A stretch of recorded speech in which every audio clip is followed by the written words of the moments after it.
ہم یقینی بنا رہے ہیں صحت مند پاکستان اور بدل رہے ہیں زندگیاں۔ بہترین صحت کی سہولیات کی فراہمی سے آپ بھی بیماروں کے لیے مسیحا بن سکتے ہیں۔ اپنے صدقات اور عطیات MTJ فاؤنڈیشن تک پہنچائیں۔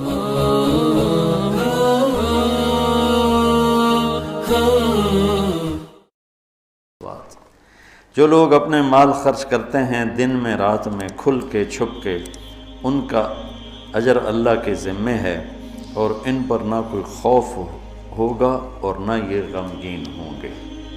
یہ بہت بڑی بشارت ہے سخی لوگوں کے لیے، مال خرچ کرنے والوں کے لیے۔ انسان کی دو کیفیتیں ہیں۔ آنے والے وقت میں کوئی مصیبت نظر آ رہی ہے، اس سے جو کیفیت پیدا ہوتی ہے اس کو خوف کہتے ہیں۔ گزری ہوئی مصیبتیں اور مشکلیں اور پریشانیوں پر جب کوئی خیال آتا ہے اور ایک کیفیت بنتی ہے، اسے حزن کہتے ہیں، غم کہتے ہیں۔ تو اللہ تعالیٰ مال ہم کیوں نہیں خرچ کرتے کہ بھائی بڑے دکھ دیکھے ہیں، اب تو دولت ہاتھ میں آئی ہے، اب اس کو لٹا دیں گے تو آگے کل کو ہمارے بچوں کا کیا بنے گا۔ خوف اور حزن، اس کے بیچ انسان چلتا ہے ساری زندگی۔ تو مال خرچ کرنے میں جو رکاوٹ ہے وہ ہے اس کا خوف اور اس کا غم۔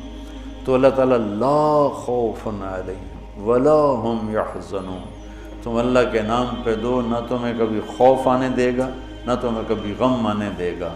اور جو سود والے ہیں ان کے لیے تباہی اور بربادی ہے، یہ یہاں بھی برباد ہیں، یہ آگے بھی برباد ہیں۔ میں نے کل بھی بتایا تھا کہ پرسوں کہ سود خور اللہ کے نبی نے دیکھا، معراج میں لوگوں کو سزا مل رہی ہے۔ سود خوروں کی سزا سب سے عجیب تھی کہ ان کے پیٹ گنبد کی طرح اور سانپ اندر گھسے ہوئے تھے، ان کو اندر سے کاٹ رہے تھے، جو دکھ اور درد میں سب سے خوفناک چیز بن جاتی ہے، اندر سے ان کو سانپ وار کر رہے تھے۔ تو مال خرچ کرنا، اللہ سے سخاوت مانگو، یہ دعا مانگا کرو، یا اللہ مجھے سخی بنا، کہ اللہ تعالیٰ سخی سے دوستی توڑتا نہیں اور بخیل سے دوستی لگاتا نہیں۔ اور اسلام کا جو موضوع ہے وہ حرص و ہوس نہیں، ایثار، سخاوت، خدمت خلق اور قربانی ہے۔ ابو قتادہ رضی اللہ تعالیٰ عنہ نے لینا تھا قرضہ کسی سے،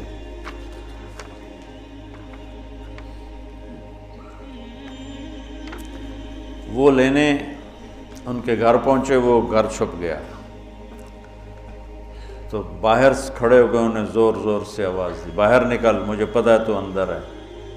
وہ نکل نہیں رہے تھے کہ مانگے گا، میرے پاس ہے نہیں۔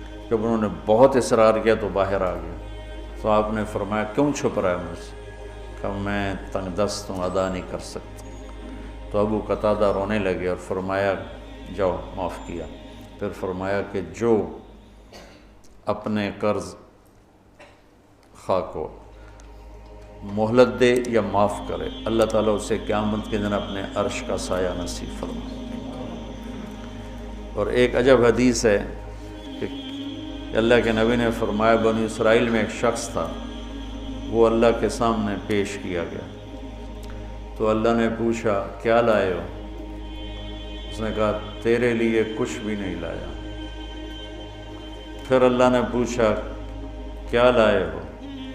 کہ یا اللہ ایک رائی کے دانے کے برابر میں تیرے لیے کچھ بھی نہیں لایا۔ اللہ نے پھر تیسری دفعہ پوچھا کچھ تو سوچو کیا لائے ہو؟ کہنے لگا کچھ بھی نہیں لایا۔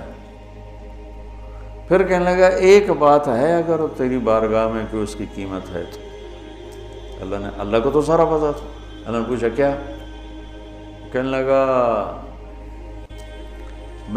تو نے مجھے مال دیا تھا تو میں تجارت کرتا تھا، لوگوں کو مال اٹھواتا تھا، جو پیسے نہیں دیتا تھا اور دے سکتا تھا تو میں اسے تنگ نہیں کرتا تھا کہ پیمنٹ پہنچاؤ، میں اسے مہلت دیے رکھتا تھا، جب دے ٹھیک، اور جو تنگ دست ہو جاتا تھا، کوئی نقصان ہو جاتا تھا، تو میں کہتا تھا چلو اس کو معافی کر دو۔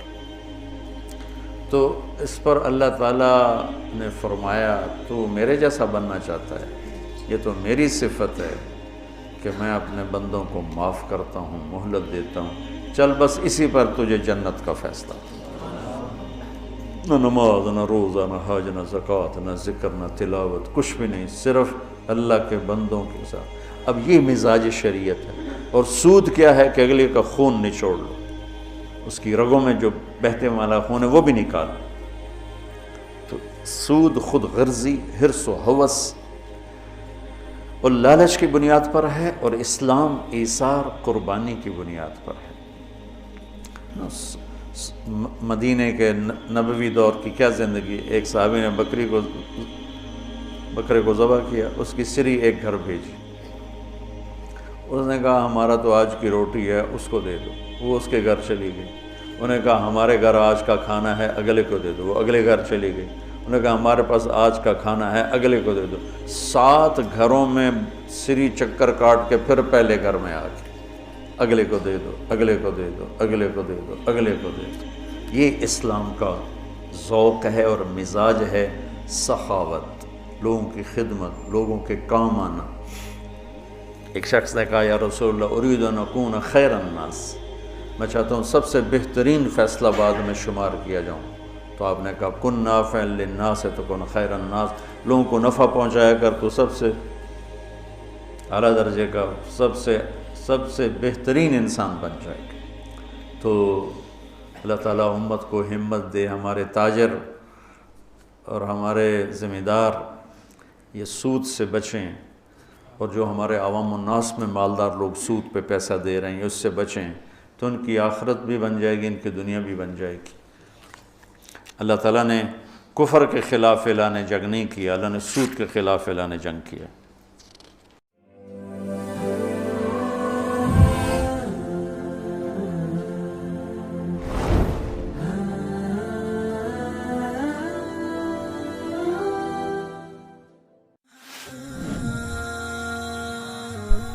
آئے مل کر بھوک مٹائیں، بجھے ہوئے چولہے پھر سے جلائیں، غذائی قلت کے شکار ہزاروں افراد آپ کی مدد کے منتظر ہیں۔ آگے بڑھیں اور ان کی امید بنیں، اپنے صدقات اور عطیات MTJ فاؤنڈیشن تک پہنچائیں۔